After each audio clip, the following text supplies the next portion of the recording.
Before we begin our main segment, we here at Bloodhound Pix would like to highlight non-film works that we're currently enjoying. Some old, some new, some obscure, and some popular, but they're all outside cinema. This is Outside Cinema, and I am talking about. I'd actually like to bring up that I am reading because of recently. We did a review on the Legacy of the Wolfman um, documentary that's like about an hour long, and um, within it itself, we kind of realized that there is a lot with the werewolf, kind of within folklore versus the um, what has become known as the cinematic werewolf. And Kyle challenged me to making my own werewolf movie, so I've been reading up on it and kind of refreshing myself. So I am currently reading, which I suggest for any kind of werewolf fan. It's kind of seen as the one that started it all, is the Book of Werewolves, and this was written in the 1860s by Sabine Baring-Gould, and he's famous mostly because of his life kind of inspired My Fair Lady, oddly enough, but because he married a illiterate younger 16-year-old woman or girl or something. Weird. But and then he, quote unquote civilized her. Isn't that Like, the same story as Pygmalion or whatever? yeah, Yeah. I think, yeah. But It's irrelevant. yeah. So the Book of Werewolves, actually, I wrote it is before the Wolfman ever came along or anything like that. Every culture has a werewolf-like creature, and so he went around and kind of got in Europe and Scandinavia, got all these folklore kind of aspects and how people talked about them and the legends, and then even to cases, because it was considered it was kind of used instead of explaining a serial killer any time there was like mass murderers, serial killers, or cannibalism involved, people would say, oh, it's this lycanthropy, or that they're werewolves or stuff. That was their explanation back, prior to modern psychology and all that, of people committing these horrible crimes. So again, yeah, I would suggest people check it out if you're interested in it, because I think it's interesting, and it is, it's a really quick read. So check it out. I'm gonna check it out.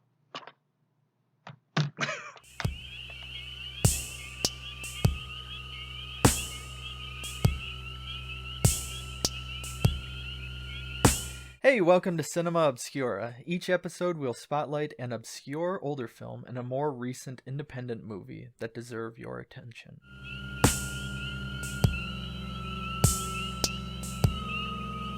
For this week, we will be looking at two films, the first one being 1989's Sweet Home, and then Josh will be talking about A Cadaver Christmas. So let me get into Sweet Home. So there is an interesting history behind Sweet Home, as it's not really talked about in the United States, but it kind of plays an important role, I believe, in what has kind of become modern horror, because a lot of times modern horror has been credited to like the Resident Evil franchise, and Sweet Home was actually the inspiration for Resident Evil. It was made by Capcom, and even though there is a kind of true answer to it, I won't give away which one it is. But the movie was also simultaneously released with the video game. But today we're just going to talk about the movie. So 1989 Sweet Home was directed by, lost his first name now. Kiyoshi. Yeah, there you go. Kiyoshi Kurosawa, who kind of reached more international acclaim thanks to, I think I'd say 2001's Pulse, but he's done a ton of stuff. And he's known all over Japan for being, a prolific horror director. Okay, so Sweet Home tells the story, at least in the movie portion, of a news crew that decides to do a special on an artist in a mansion that's kind of in this very remote rural area. And it's father, daughter, the producer, the reporter, and then the cameraman. And they go in to this mansion, and it's that the mansion is haunted by the wife of the artist who their child died because it burnt up in a furnace. And then she decided to then give the child other play like kids and brew more children in the furnace. Now Sweet Home itself is which is something I love, but I will say it is very kind of Japanese horror, where there's a lot of stuff that I think does not translate fully for a Western audience, or there's certain things that happen, but for the most part it works very well. I don't want to spoil too much for you, but it's like several other movies that kind of came out. A lot of times it's considered Japan's Evil Dead in a way. It's not, but I'll see that comment pop up a lot. So yeah, that's basically the idea. There's this whole thing about shadows, that the ghost can only get you if it's a shadow, even if it's a shadow within your own hand, is a commentary that's made.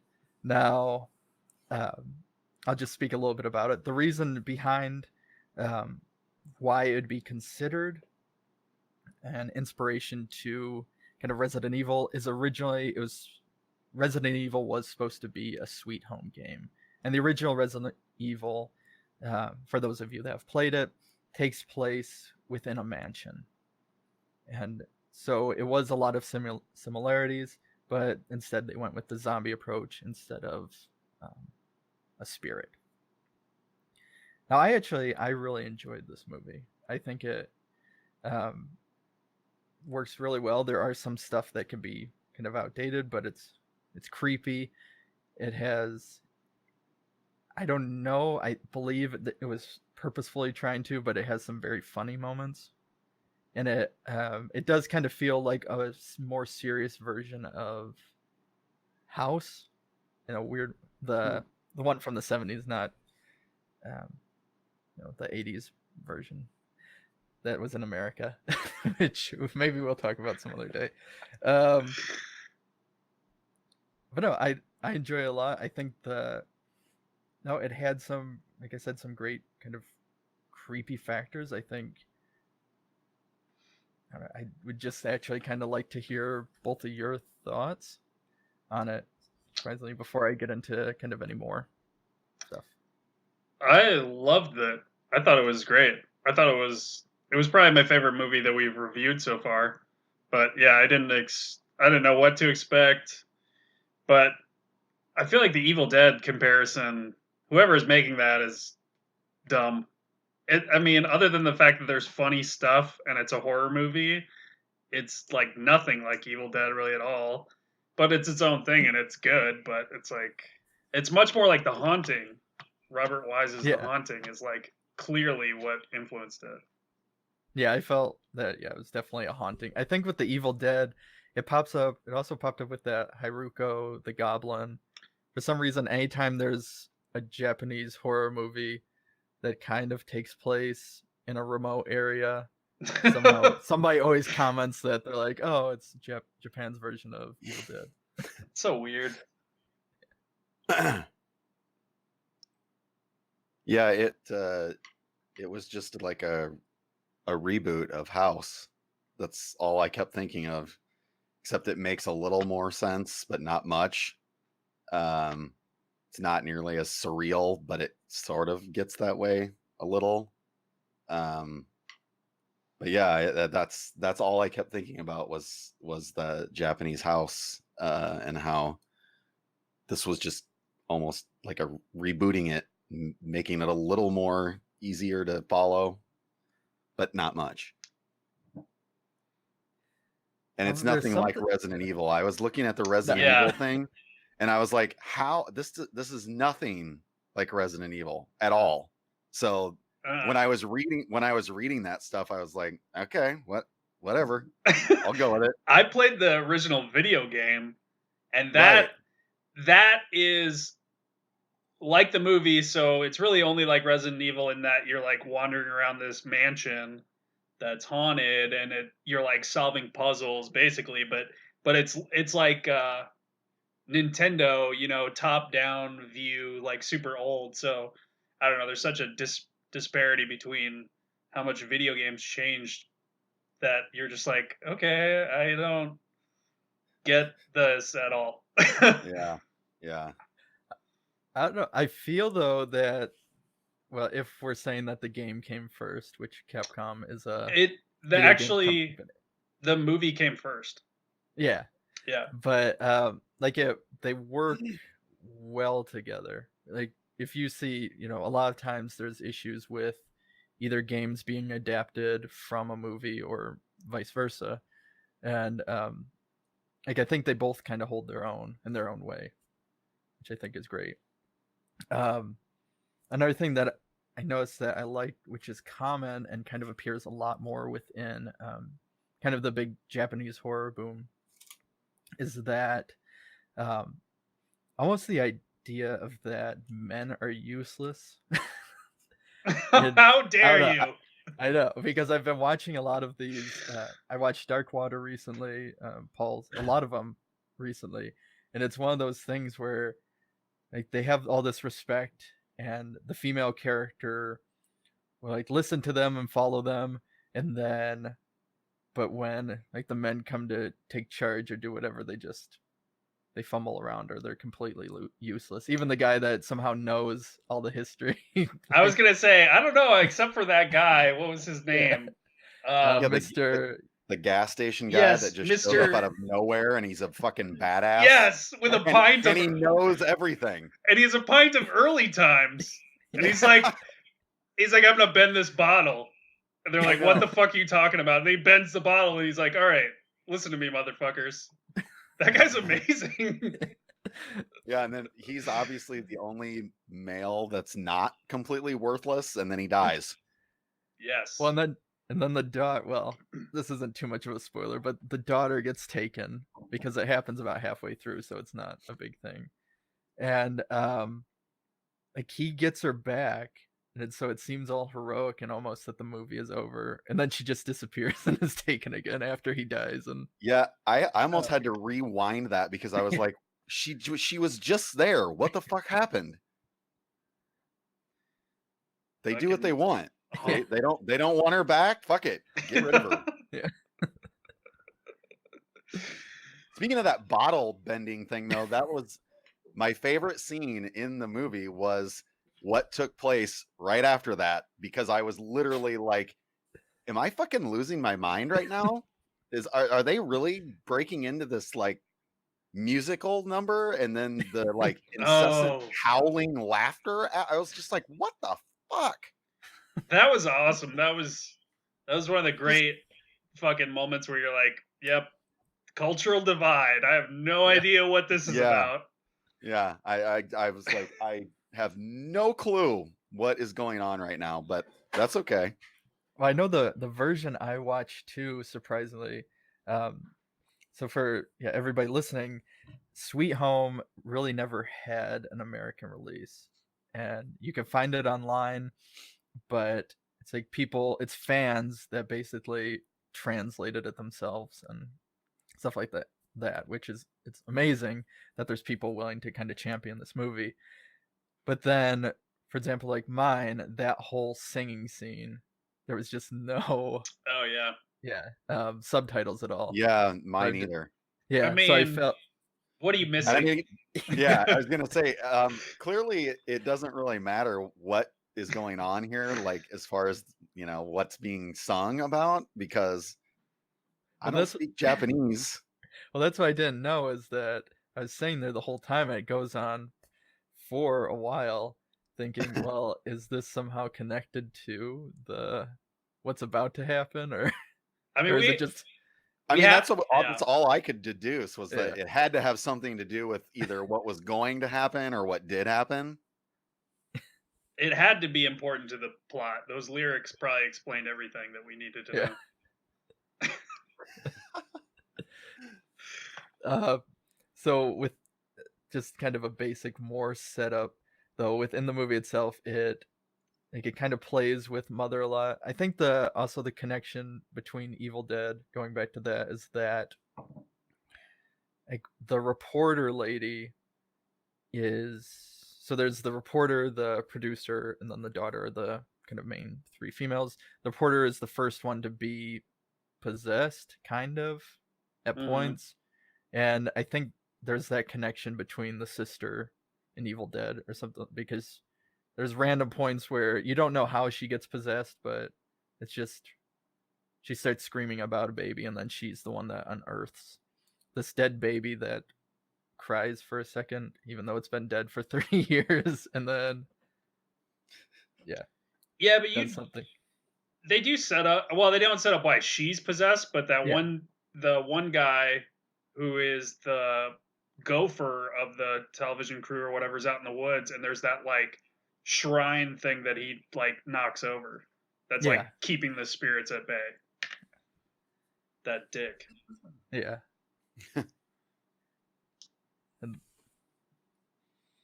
Yeah, the reporter lady though, she was like the most stereotypical woman, because she was just kind of like this bitch, and like was all bothered that they were in this dirty house and whatever, and it seemed like the other two were like much stronger female characters anyways. yeah, I thought, it was, I would agree with that a lot. Especially for the time, I think kind of the main female character was actually surprisingly very solid. And she definitely is the one, again, without giving too much away, that saves the day. Or at least Yeah, thinks about what she's doing instead of just blindly going into like these void doors that they walk into and get electrocuted or stuff like that. that's how men fix things, Craig. Yeah. Just fucking walk right into it. That's why we die a lot. Yeah. But I mean, I hope that maybe someday this will get. I have to imagine somebody would try and do an official release of it. I would hope so. I think it's like worth it. I thought it's pretty Yeah. solid, fun, silly ghost story. Yeah. I also what? Oh no, keep going. I was gonna say it also reminded me of the Legend of Hell House, the one with Roddy McDowell, which obviously is kind of like The Haunting, anyways. But yeah. So how about that finale too? That was awesome. Yeah, dude, I loved some of the effects and shit where like the mother has like babies growing out of her neck and all this weird shit. Again, like what the fuck? Yeah. I thought it had really cool ideas. I liked too, like the twist of it being an artist instead of just like I don't know, an author or whatever else, but then having like that one room that has all the paintings, and then like has things are happening or people are getting possessed, like the paintings appear on the wall and stuff. There was like some really cool ideas. Yeah. So actually going into, so the artist that they talk about is they call him a fresco artist, right? Which is basically the idea of the mural is when you start, it's a mural that has a whole theme and tells a complete story. And so the idea behind it is that once you have that theme, you have to stick with it. And so when they come across it, they see, okay, well, here's the opening, but then it gets all weird. And to them, they're going, well, then this isn't him doing him doing this mural correctly, because obviously he's not sticking with the theme, which we find out. No, he was sticking with the theme. It's just horrible things happened and possession and all of that. So, and he was painting for all of those years before he died, after his child died and his wife burnt up or was killed as well. And yeah, That's awesome. I mean, that's inspiration right there. Dead baby. yeah. Did you know that? So the Mr.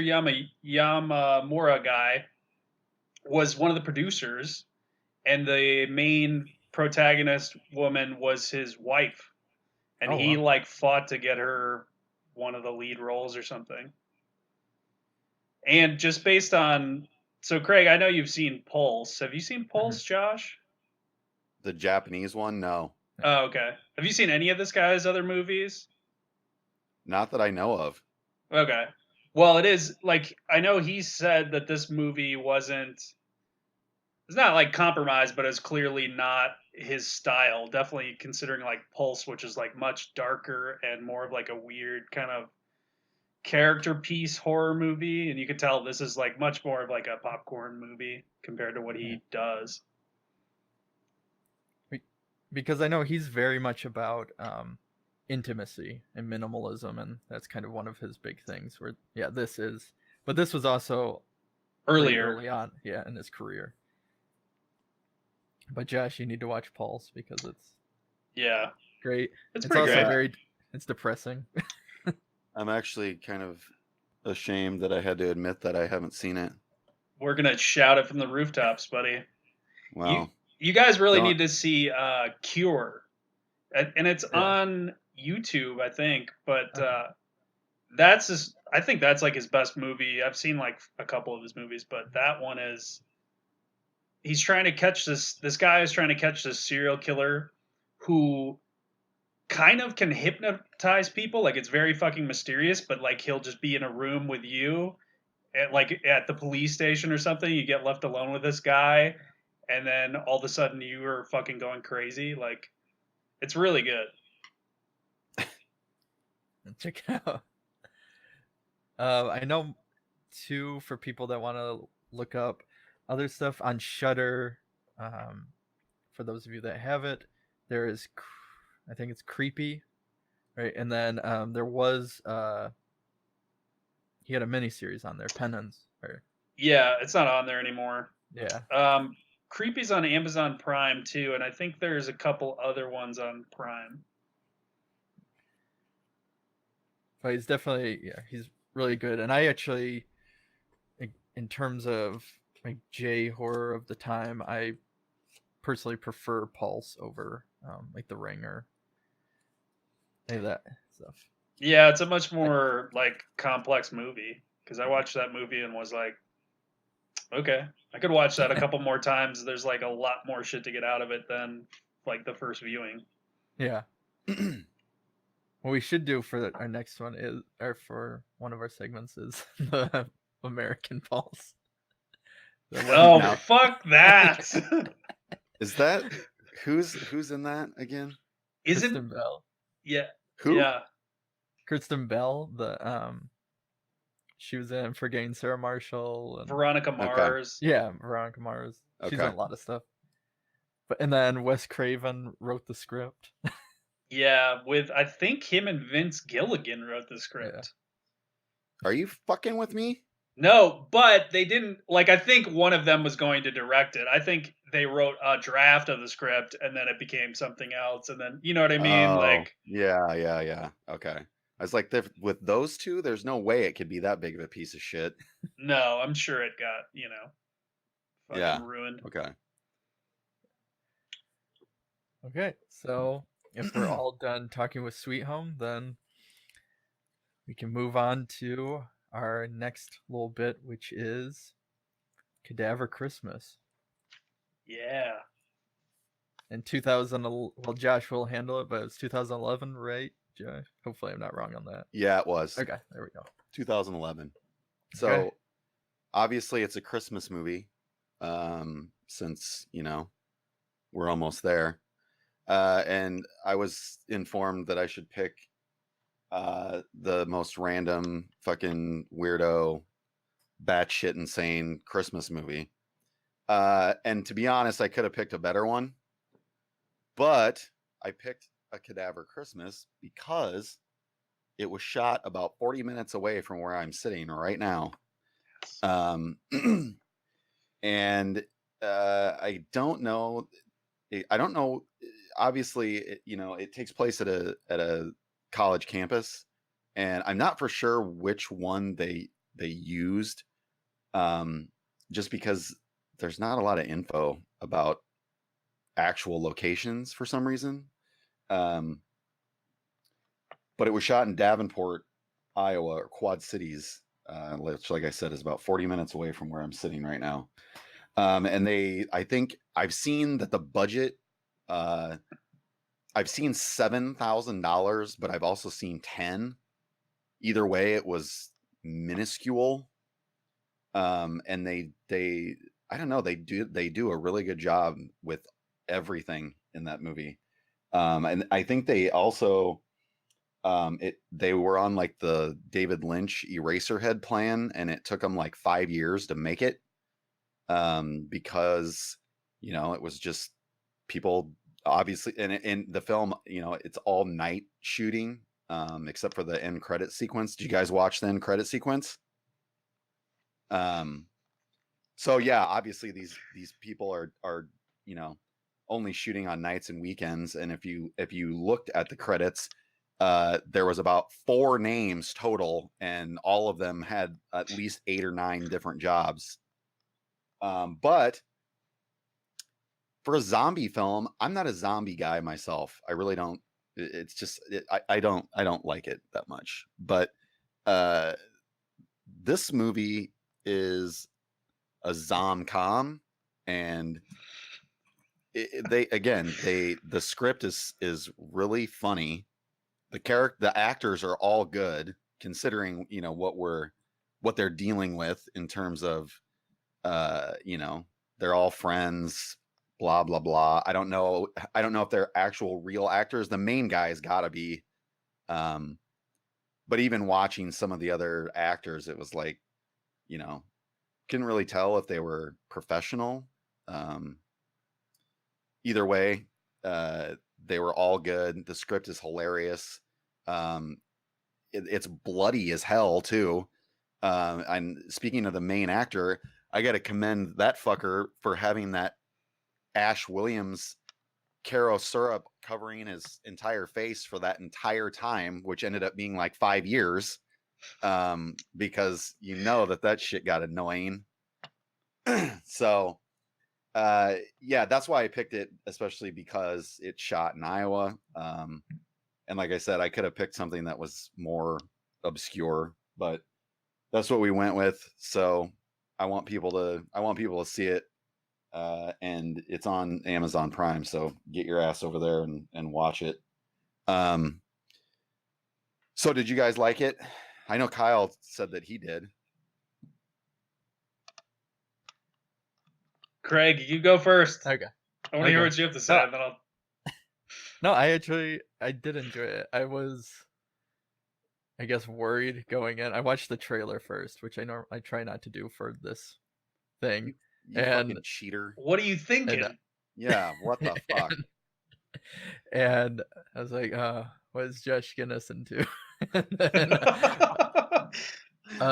no, I enjoyed it. It was silly. I think the script, yeah, it was good. I liked the, for people, when you watch it, they do the whole, they do the grainy effect to make it look like a grindhouse film, and it worked. And I think what I enjoyed most about it is that they just, they committed to it. You could tell that they were kind of passionate about it, and they realized that it was silly, and they pretty much have like these, the main character has it's like harsh voice the whole time, even though he's the janitor and that stuff. And they all kind of commit to these quirky characters, even the guy that is a necrophiliac, or dude, that guy, Jesus. For sex with a goat or something too. I don't know. Yeah, it's so funny. Like, we're just gonna have this guy have sex with the most random shit. That was ridiculous. No, Yeah. I enjoyed it. I think it was, you could tell that it was on a low budget, but like they made it work. And especially over a 5-year period, it didn't make it feel like that. So I mean the editing must have been pretty good. Yeah, I liked it as well. I thought it was a lot of fun. I was worried, but it was pretty good. I think they overdid the film grain. That's probably like my one complaint. Like I thought that was cool, They but then definitely did. after a while you're like, okay, I get it. This is enough. And there were a couple actors that I was like the bartender guy. But I'm too fat for this. yes, that guy was definitely not an actor, but that's okay. No. But that was the good thing, like Craig was saying, like you guys already said. The fact that it was funny saves all those people. You know, if it was trying to be serious and you had someone like Oh that, God, it yeah. would ruin it. But with the tone, it was like whatever, it's fine. And the drunk guy totally won me over by the end. I thought he was shitty in like the first couple scenes, and then as it went on, I was like, oh, he's actually a pretty funny actor. Like he is actually kind of good. No, I felt the Yeah. same way. I was Yeah. worried about him at first. Like as it was going on, I was like, okay, come on. And then like then he gets there's a scene between the two of them, and the main character is knocked out, and Oh he's yes, just like he's by himself having this conversation. yes, And And it's- controlling his mouth. Yeah. yes. So it's almost like a what was it, Smoking Aces scene. Yeah. But Even before that, when they're waiting for the zombies or whatever, and it just keeps jump cutting, and the janitor doesn't say anything, and he just keeps going on. He's like, "Yeah, I'm from here. Where are you from?" Like I don't know. He just says the dumbest shit. I will say I was worried because it is a Christmas movie, but they turned it that way because in the beginning it almost feels like a movie that, I don't know, for me wasn't really, it was meant to be something else, but then because of budget, or they were just trying to make it fit with the theme. So they're like, oh, let's just throw in that it happens to be on Christmas now.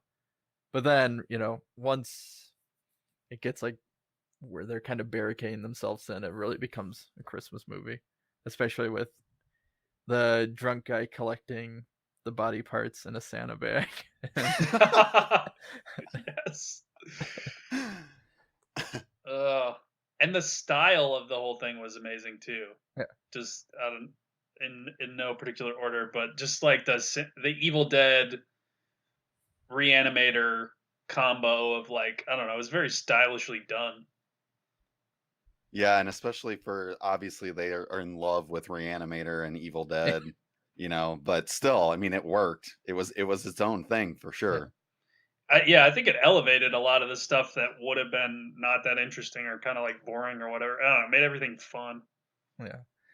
And you do have to know that they are cadavers and not zombies. Yeah, don't call them zombies, not until the end. Yeah. God damn it. Yeah, and they obviously loved Evil Dead so much that they threw the poster in there too. Oh yeah, in that closet or whatever. Yeah, that, and then for whatever reason there was the Jack Burton tank top from Big Trouble in Little China. I'm like, okay, that works. I don't know what that has to do with anything, but I'll go with it. I'm sure the director just owns it. Yeah, probably. I'm sure, because I don't think they had the extra budget money to go buy one of those just to have in there. No. Oh, you know what else this reminded me of too? Was Night of the Creeps, obviously. Okay. Yeah. Like in a big way. Mm-hmm. Yep. Clearly just not as many dollars or resources or actors, but definitely. Not Atkins. No. Yeah, there was no Tom Atkins, unfortunately. Just that whoever I can't remember the guy's name, the guy that was the professor or the doctor or whatever in the flashbacks. Oh yeah, was that actually a known actor? It had to have been, wasn't it? I don't think so. No, maybe not. I can't remember his name either, but I remember seeing the credits, and I just seeing his name, I thought I had, you know, heard it somewhere, but I could be wrong. It could be. I don't know.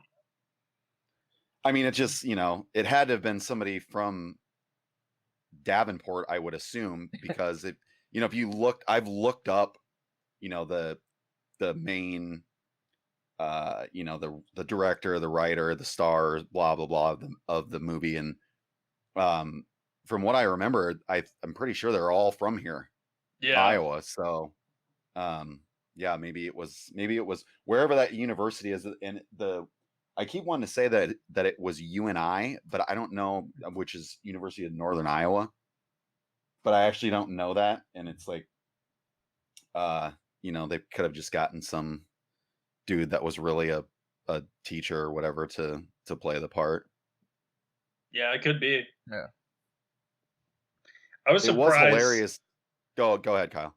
I was just gonna say I was surprised with all those flashbacks with that guy that it didn't become like annoying. It was still funny and good, because I was like, oh man, here we go, like a flashback explaining exactly what happened. Like, we need to know, but it worked.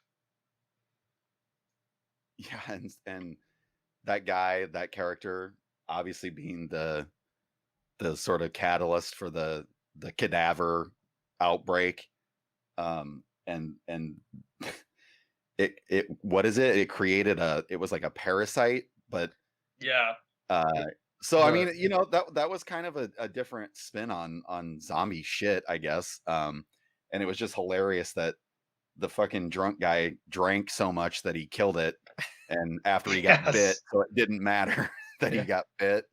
And he was the only one that knew anything about it when they're like in the classroom, like looking at the guy's papers, and he's like knows shit. Yeah. That was hilarious. Yep.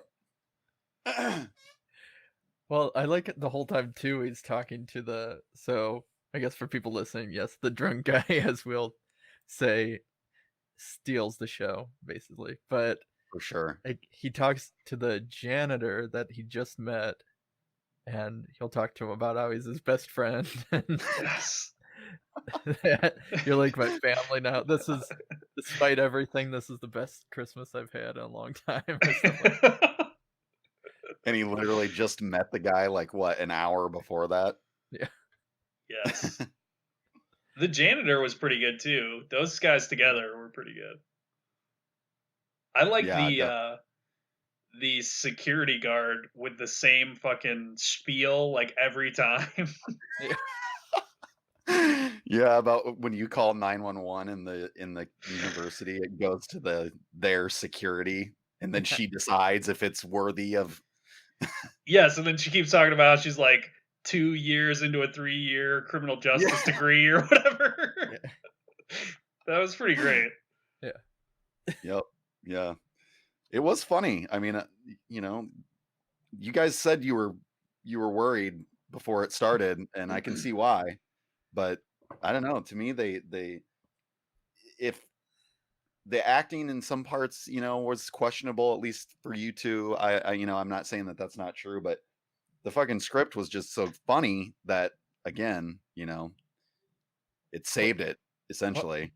It was unexpected too, because going into it, you could have, like, you probably will predict, and so spoiler alert, I guess, for people, that the main characters, they'll bring in, since the female's brought in, it'll become a love interest, or the cop seems like he'll be a major part, but really, it's kind of a no holds bars of who goes or doesn't. And the fact that the janitor is willing to sacrifice a person. Yes. Since I can't remember what he breaks the necrophiliac's leg so that he can save the cop. Yeah. That was pretty awesome. Yeah. And not talking about the credits, but the ending is pretty good too. Or before the credits, the kind of more official ending is unexpected as well. Yeah. Yeah, I like that they made it where they went to jail. Like, and it, Yeah. has, I guess, Yeah. what you would expect to really kind of happen if some crazy shit like that happened. Yeah, and you destroyed all the evidence because you saved the day.